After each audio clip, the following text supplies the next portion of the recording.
Olá, o Sintonia está no ar. O nosso convidado é jornalista, pesquisador e agora chefe de cozinha, Alexandre Gurgel. Prazer tê-lo aqui no Sintonia. Eu que tenho um prazer enorme de estar aqui junto a você no programa. Bom, vamos começar falando, claro, do jornalismo, que foi a sua primeira profissão. Você ainda exerce hoje, Alexandre? Na realidade, muito pouco, né? Porque eu passei muito tempo trabalhando com jornalismo, com assessoria de imprensa, na realidade. E depois de muito tempo, aí a gastronomia me tomou e aí agora eu estou voltando um pouco para mais um período só durante o dia com o jornalismo mais voltado para a assessoria de imprensa, na realidade uma assessoria política. Agora, o que chama a atenção, a gente está aqui no apartamento de Alexandre, um apartamento histórico, né? Localizado no bairro da Ribeira. Sim. Conte um pouquinho dessa sua localização aqui no Edifício Bila.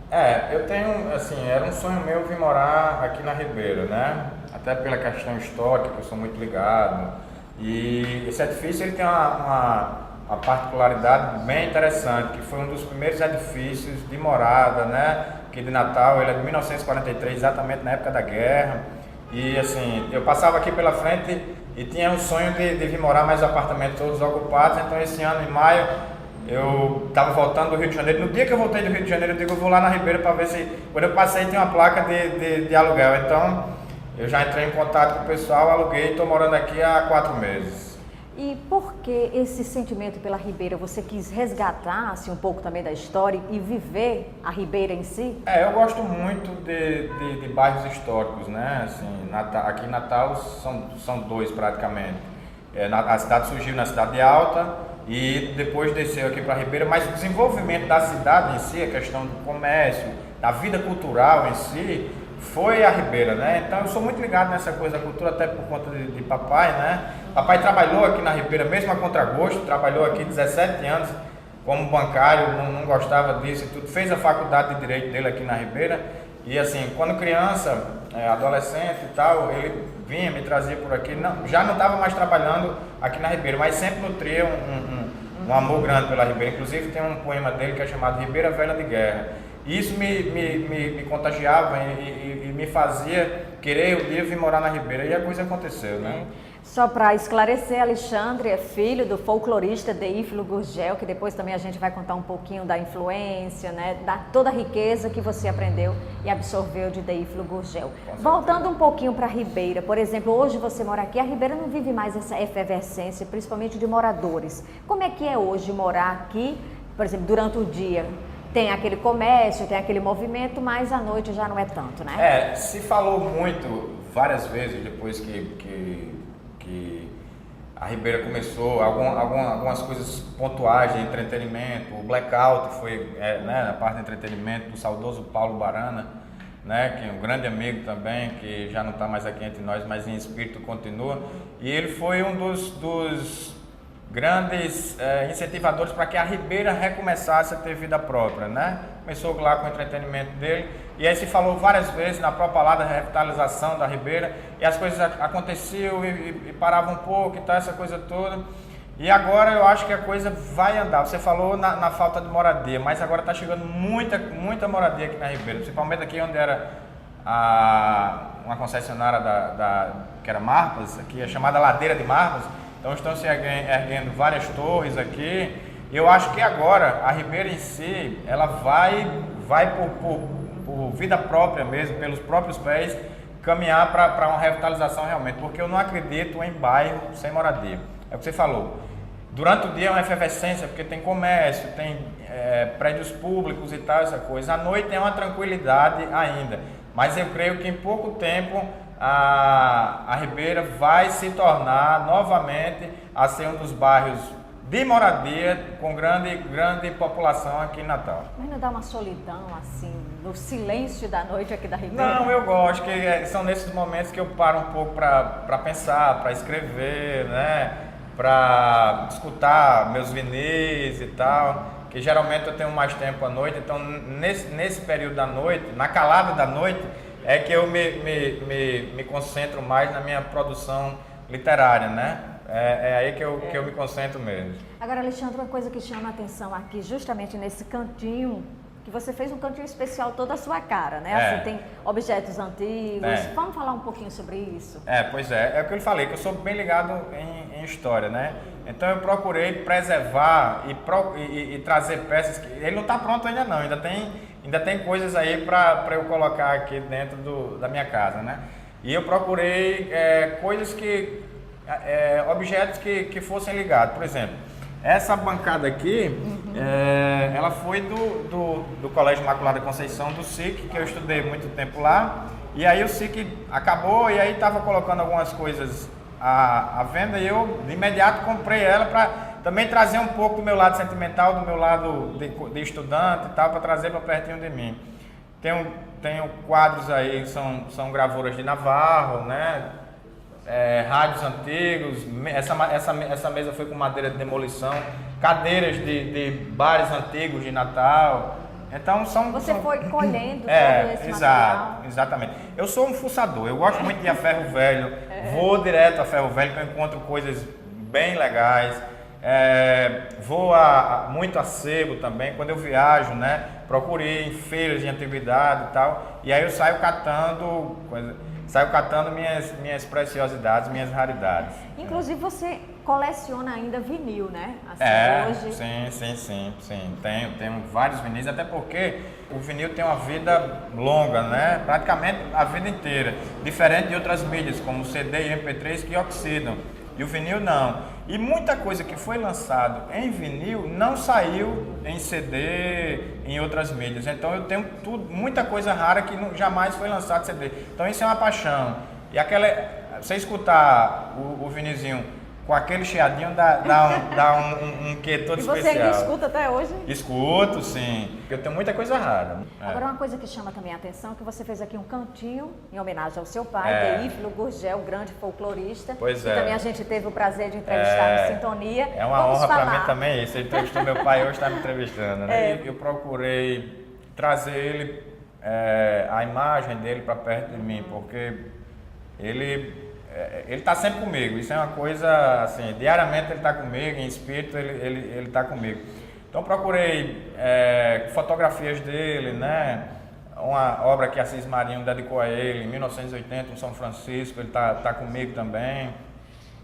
Uma máquina datilográfica, máquina fotográfica, o gravador que ele tantas vezes viajou aí para registrar as nossas tradições, os mestres da nossa cultura popular. E muitas vezes eu viajei com ele também, né? Viajei com ele quando criança, quando adolescente também.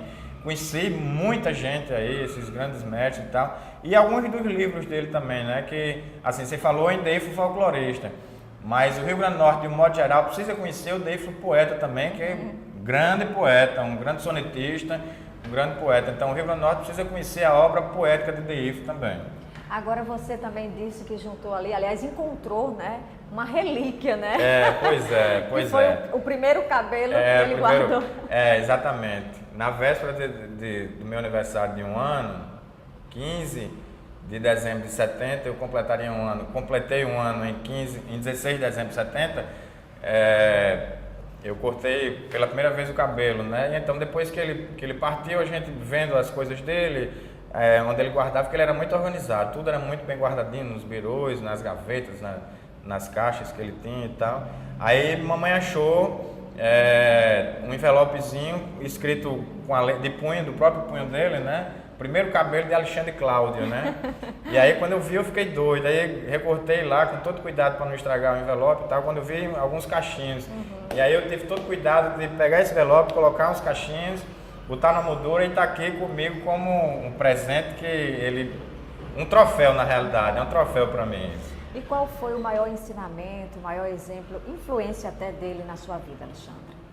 Foi o modo que ele me ensinou a olhar o mundo. Ele me ensinou a olhar o mundo com amor, com esperança e com poesia.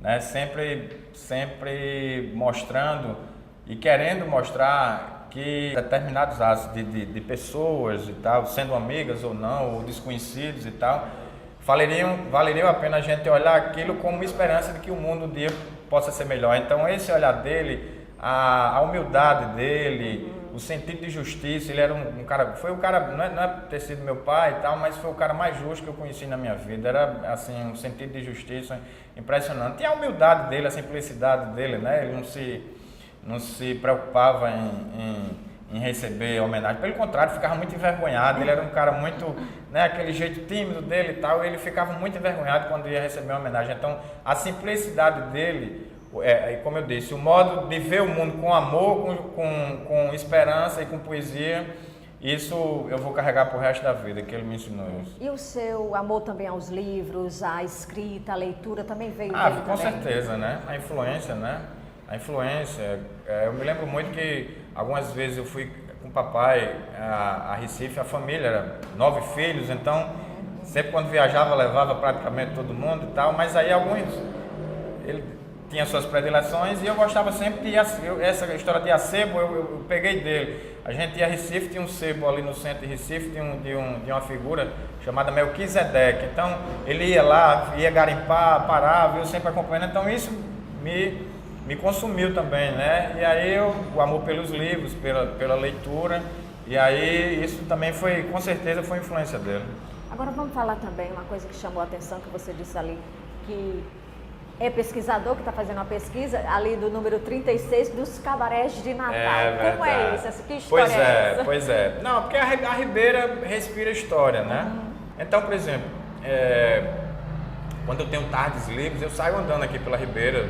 Explorando mais. Exatamente. Ainda procurando personagens antigos, ainda sobreviventes vivos, sobreviventes daquele tempo áureo da Ribeira e tal. E tenho conseguido achar umas coisas bem legais. Então, por exemplo, existe uma mutação muito grande de cabarés, existiram de cabarés aqui na Ribeira.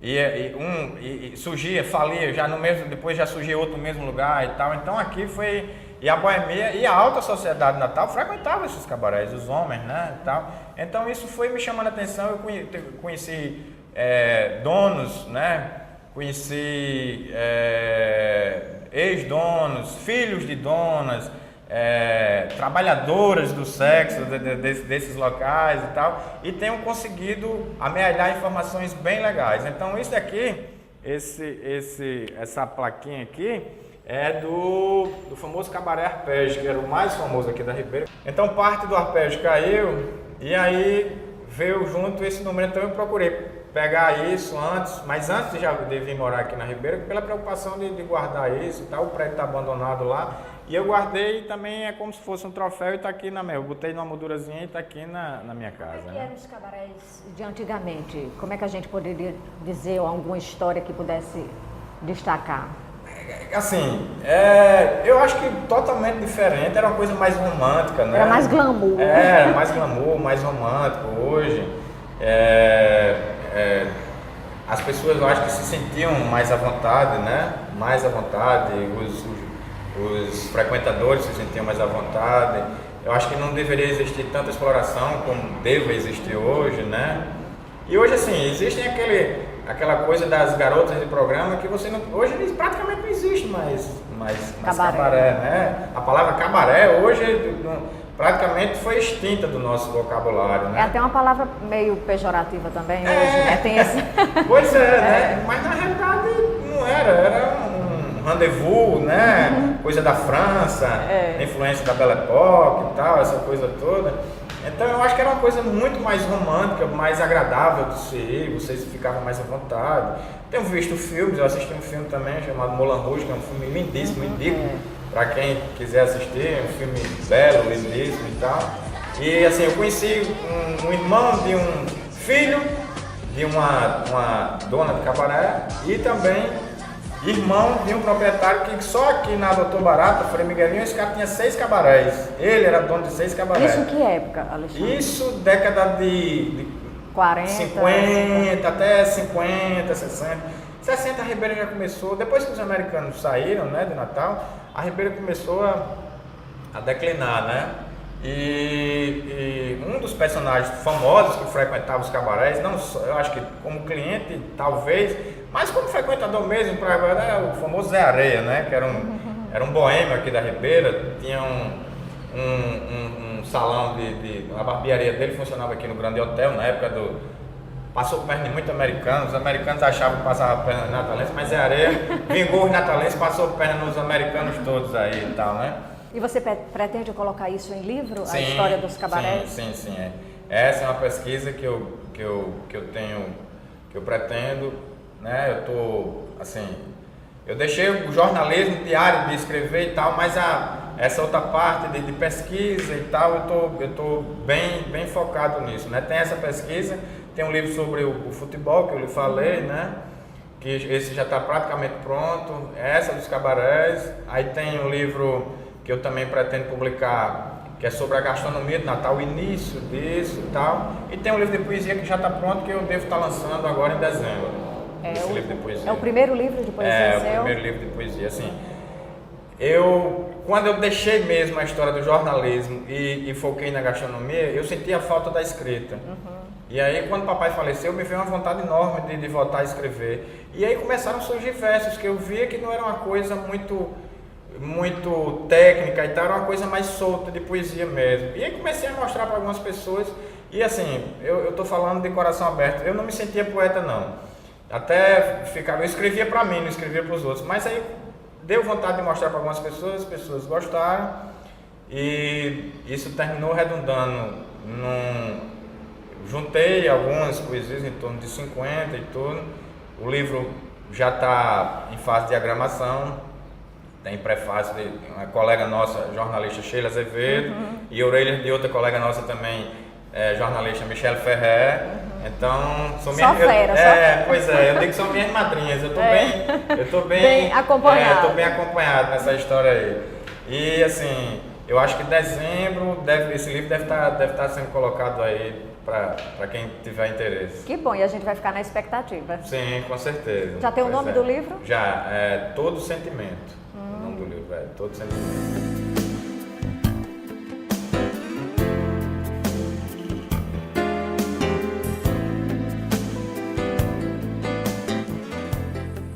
E a gente está na nossa segunda parte da entrevista aqui com Alexandre Gurgel, agora no canto especial na casa da mãe dele, não é isso, Alexandre? Onde a gente vai ter a oportunidade de falar de uma coisa que a sua paixão, futebol e especialmente a seleção brasileira, como é que é? Essa coisa de futebol, ela vem comigo desde criança, né? Sempre gostei muito de futebol e tudo. E meu sonho era ser jogador de futebol. Esse era meu verdadeiro sonho, era ser jogador de futebol. Joguei, fui atleta amador de futebol de salão, cheguei a jogar futebol de campo no clube daqui de Natal, nas categorias de base. Mas aí naquela época jogador de futebol não ganhava dinheiro, né? Então tinha que... Aí saí do futebol e fui pro jornalismo. E então eu comecei essa história de colecionar peças, né? Aos 9 anos, meu pai me presenteou com um vinil da Copa de 62 e uma revista da Copa de 58 e uma revista da Copa de 62. E a partir daí eu comecei, aí você entra na escola, começa aquela história de 4 anos Copa, aí vem álbum de Copa, álbum de figurinha, eu fui colecionando e a coisa foi crescendo e me tornei adolescente, continuou a coleção na fase adulta, aí foi que a coisa mesmo...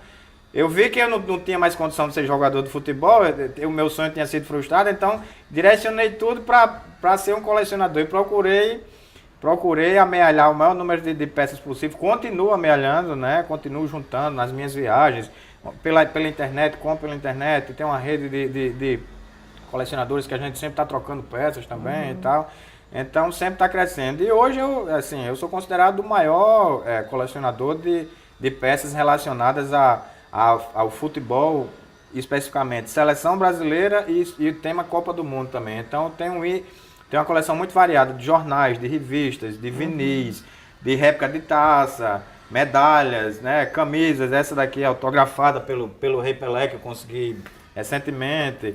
Você esteve com ele assim? Não, esse daqui foi através de um outro colecionador, que aí ele passou para mim essa camisa.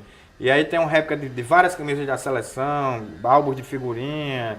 Então é uma coleção de itens variados. Eu não me prendo a determinado item. Eu procuro o maior número de itens diferenciados para que a coleção fique bem completa mesmo, bem extensa. Então você vem acompanhando toda a história, né? Assim, apesar de você dizer, a Copa é de 4 em 4 anos, mas a gente acompanha a história da classificação, da seleção, dos jogadores. Qual o destaque que você daria à nossa seleção, por exemplo? Qual foi a melhor seleção? De que época? Bom, existiam várias. O Brasil é um celeiro imenso de craques, né? Então, assim, especificamente das que eu assisti e que foi terrível para mim, porque foi a Copa de 82 que o Brasil perdeu para a Itália, né? Das que eu assisti e tive a oportunidade de assistir essa seleção, vi jogar aqui em Natal.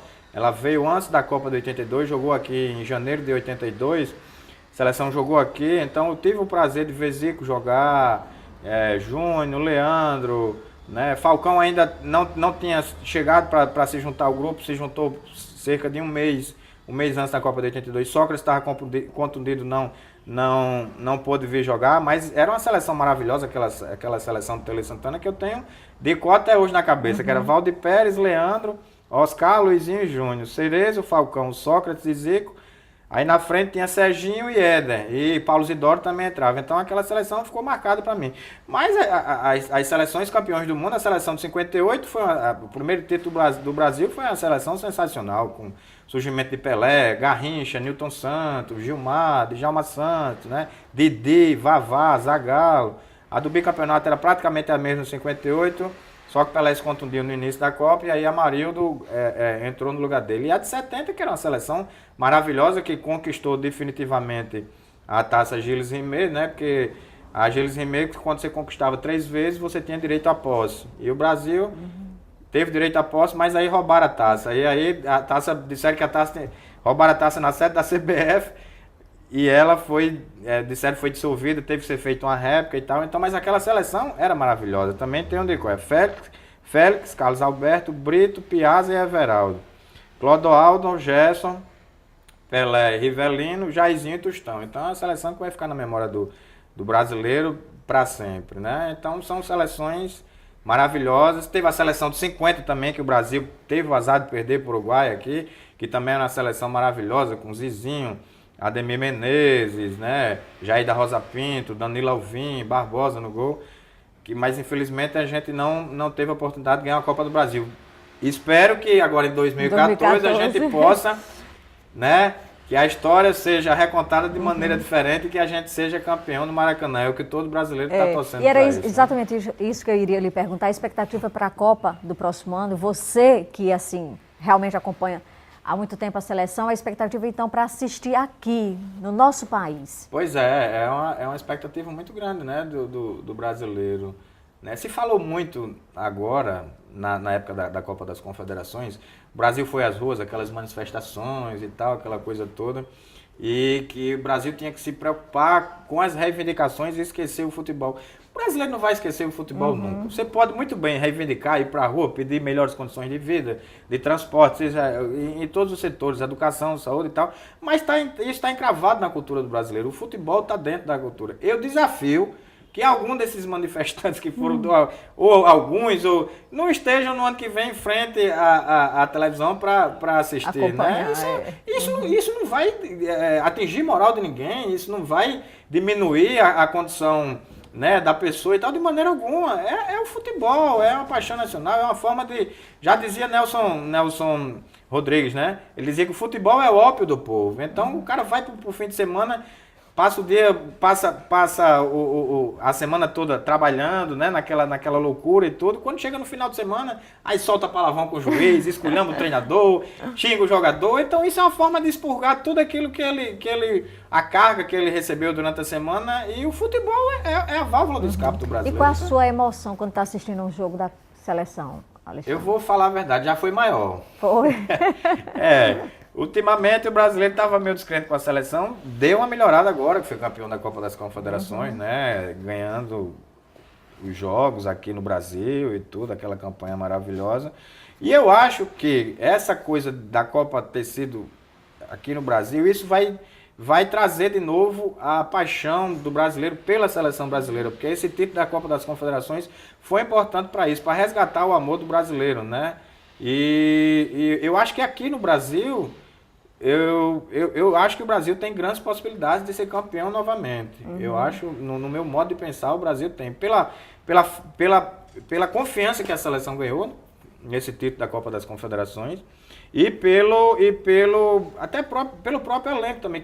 Agora, com relação a esse acervo, realmente é um acervo riquíssimo, você disse, é um dos maiores, eu acho que é o maior. Você fez uma exposição aqui em Natal com esse acervo para mostrar algumas coisas que muita gente não acompanhou. Como é que foi a exposição e ainda vai fazer outra também? Exatamente. Foi uma exposição há uns 2, 3 meses atrás na Fundação José Augusto. Passou 20 dias lá, foi bem legal, com repercussão até nacional, a exposição e tudo. E agora em dezembro, janeiro, a gente vai estar com um acervo também em exposição na Galeria de Arte do Mercado de Petrópolis, que está sendo inaugurada agora, vai receber o nome de um artista plástico potiguar chamado Abraão Palatinic. Então essa exposição ela vai estar novamente à disposição do natalense para que ele possa ver um pouco da história da seleção, da Copa do Mundo e tal. E também eu tenho dentro desse acervo um carinho todo especial por peças relacionadas a jogadores potiguares que vestiram a camisa da seleção. Então tem peças bem legais, como essas daqui, né? O Marinho Chagas, né? Tem muita coisa de Marinho, essa revista, esse vinil aí que ele gravou também. Dequinha, que foi o primeiro potiguar a ser convocado para a seleção brasileira, né? Na Copa de 54, não atuou, mas jogou. E várias outras peças. Então lá a gente vai dar um foco bem especial em cima dessas peças voltadas para os atletas potiguares que vestiram a camisa da seleção. E o que você gostaria de ter na sua coleção, que ainda não tem? Eu queria alguma coisa relacionada a Zico, que foi meu ídolo, né? Eu tenho um pequeno autógrafo, só Zico e tal, mas eu queria alguma coisa mais... Eu já estou mais ou menos alinhavando uma estratégia aí para conseguir isso. Uma camisa dele, autografada e tudo. Eu acho que em breve essa peça vai chegar às minhas mãos. Então vai coroar a sua coleção e a gente espera que o próximo ano seja bem coroada, né? Assim, com a taça. Pois é. Mas essa coisa, vai coroar, mas essa coisa de colecionador é um negócio meio compulsivo. Você não termina nunca, né? Não termina. Você quer juntar. Então, a gente está sempre em busca de um novo xodó.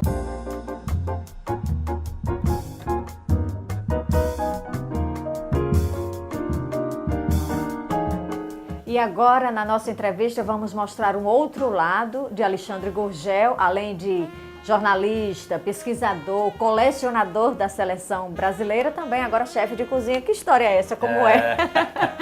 Pois é, Dalgisa, como eu lhe falei, né? Assim, eu via mamãe cozinhar, são 9 filhos, 9 irmãos, e aquilo me chamava atenção e tal, e eu tinha curiosidade.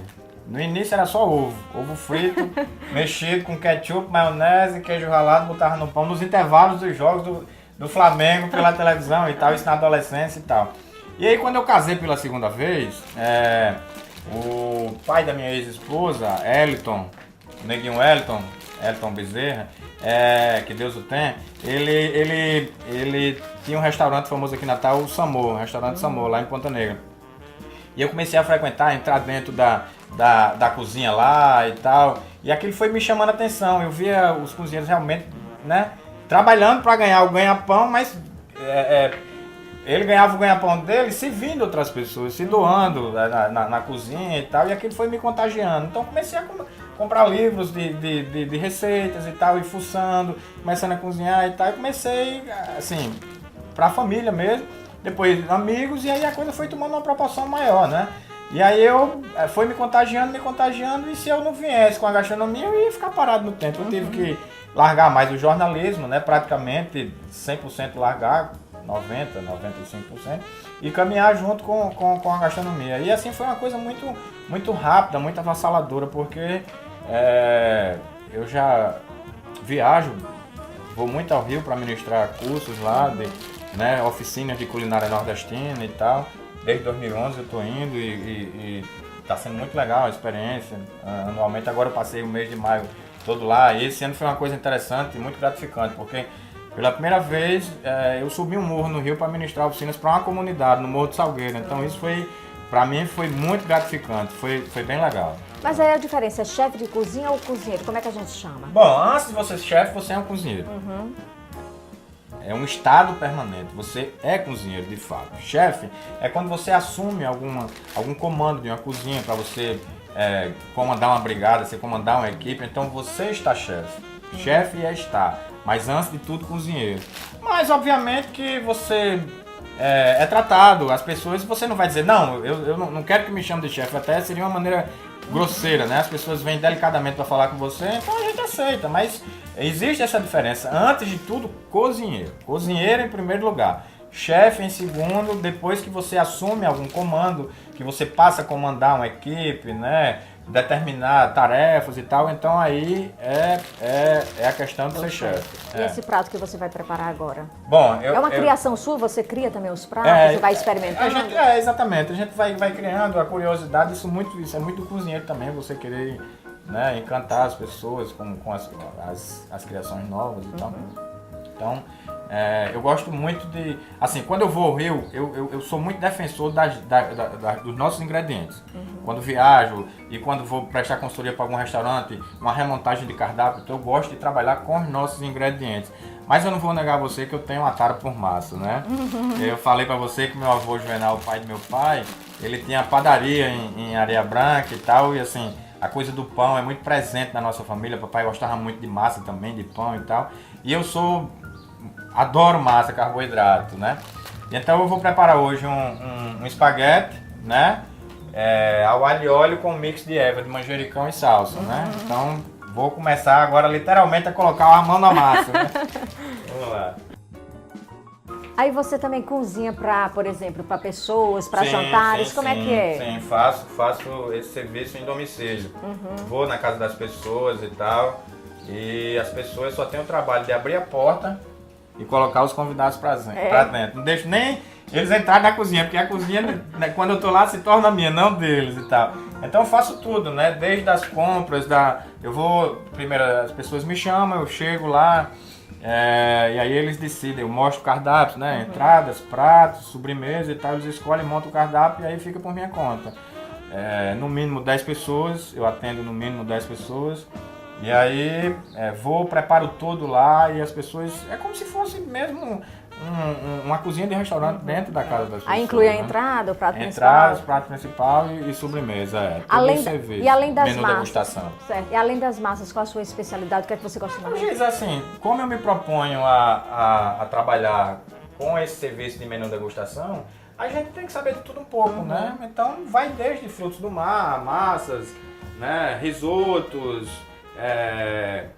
proteínas de modo geral, carne vermelha e tudo, mas sobremesas também, entradinhas também. Agora uma coisa assim que chama a atenção é que você diz assim, eu só sabia fazer ovo, né? Mexido. Então assim, você foi fazendo curso, aprendendo, se especializando, descobrindo, mas também tem que ter o dom, porque por exemplo, tem gente que não sabe cozinhar nada. Eu acho que esse dom estava adormecido em mim. Acho que sim. Eu acho que ele segurou, até brinca assim, o jornalismo teve a primeira fase e a gastronomia deixou o jornalismo andar um pouco comigo e depois me roubou. Qual é a dica que você dá para a pessoa, assim, ter cuidado para fazer um prato? A questão é mais do tempero, é mais é o que é importante? Vai tudo, né, Adalgisa? Desde das técnicas e tudo. Agora eu digo sempre, cozinhar, todo mundo pode cozinhar, é só querer. Não existe dificuldade. Não, porque eu não sei nem fritar ovo, nem nada e tal, essa coisa toda. Mas vá procurando se familiarizar com a coisa da cozinha, né? E aí depois que você faz o primeiro prato, você se encanta, quer fazer o segundo, quer fazer o terceiro e tal. Eu estou pensando agora, em 2014, fazer uma pós-graduação em gastronomia, porque eu gosto da coisa também as minhas oficinas me abriram outra visão também, a questão de lecionar. Eu tenho vontade agora de passar um pouco do meu conhecimento curso, também, né? para outras pessoas e tudo. Eu fiz um curso, assim, que me orgulha muito, fiz um curso com o meu amigo, chefe de cozinha Márcio Freire, uma base para Márcio, que também foi bem valioso para mim e tal. E eu fiz esse curso com o Márcio lá no restaurante Talher, foi bem legal. Mas agora mais foi de fuçar mesmo, de curiosidade, né? É isso que eu digo. O cozinheiro que se propõe a ter a profissão de cozinheiro, a pessoa que quer ser cozinheiro, ele não pode nunca deixar de ser curioso. Tem que procurar misturar sabores e tal, essa coisa, porque termina dando certo. E aí ele vai sentir mesmo que a busca intensa, a busca contínua, permanente, é o real sentido do cozinheiro. Ele nunca pode se estagnar. O que é interessante também é que a gastronomia de uns tempos para cá, por exemplo, tem cursos, né? As pessoas vêm descobrindo, quer dizer, essa profissão, essa área, quer dizer, vem até criando um certo glamour também, né? E tem uma coisa curiosa, porque muitos dos atuais cozinheiros, chefes de cozinha, tinham uma profissão antes. Vários que eu conheço. Alguns jornalistas, na área de marketing e tal, outros engenheiros e tal, muitos deles eram, ou músicos e tal, deixaram para entrar na gastronomia. Então é como se fosse uma coisa que tivesse, como eu falei, meio que adormecida mesmo, precisasse de um empurrão para você se soltar aí. Agora o Rio Grande do Norte hoje, ele tem uma gama de chefes, de cozinheiros novos muito talentosos, muito talentosos. Eu posso citar alguns: o Márcio Freire, Gabriela Salles, Adriana Lucena, o Gleidson Martins, a Marina Pantoja, Gláucia Veras e vários outros aí. Então o Rio Grande do Norte está muito bem servido nessa Natal, o Rio Grande do Norte de modo geral, está muito bem servido dentro desse contexto da gastronomia.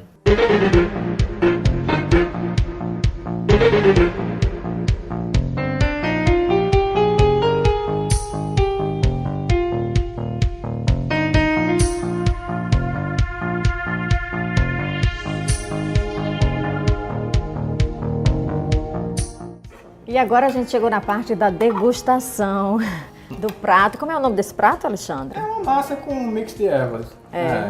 Uma massa, um espaguete grano duro com um mix de ervas de manjericão e salsa. Ok, então vamos experimentar? Sim, claro. E depois de degustar essa massa maravilhosa, vamos encerrar, Alexandre, recitando uma poesia. É uma poesia que vai estar no meu livro, né? Que deve estar sendo lançado em dezembro. E já que a gente está comendo, literalmente vai ser uma poesia comestível, né? E assim, ela fala de esperança, de um mundo melhor. O nome da poesia é Sonho Meu. Ela diz assim: será que um dia a tristeza se renderá à alegria e as duas caminharão felizes de mãos dadas, como num feliz conto de fadas? Será que um dia a paz caminhará em paz no mundo de justiça de verdade, onde a inveja não reinará e jaz? Há poetas, há seresteiros, há namorados, como eu quero, nada me custa sonhar, que esse mundo seja nosso, que esse mundo seja eu, onde os sorrisos, abraços e beijos, juntos ao amor e à poesia, sejam a paz e a alegria para atingir de luz o breu. Ok, muito obrigada nesse clima aí de sonho, de poesia, de gastronomia. Muito obrigada pela sua participação aqui no Sintonia. Eu que agradeço, Dalgisa, pela oportunidade e que estarei sempre à disposição para quando você precisar. Ok, e a gente volta para falar mais sobre a exposição, né, em outra oportunidade. Com certeza. E o Sintonia vai ficando por aqui. Para você, muito obrigada pela companhia e até o próximo programa.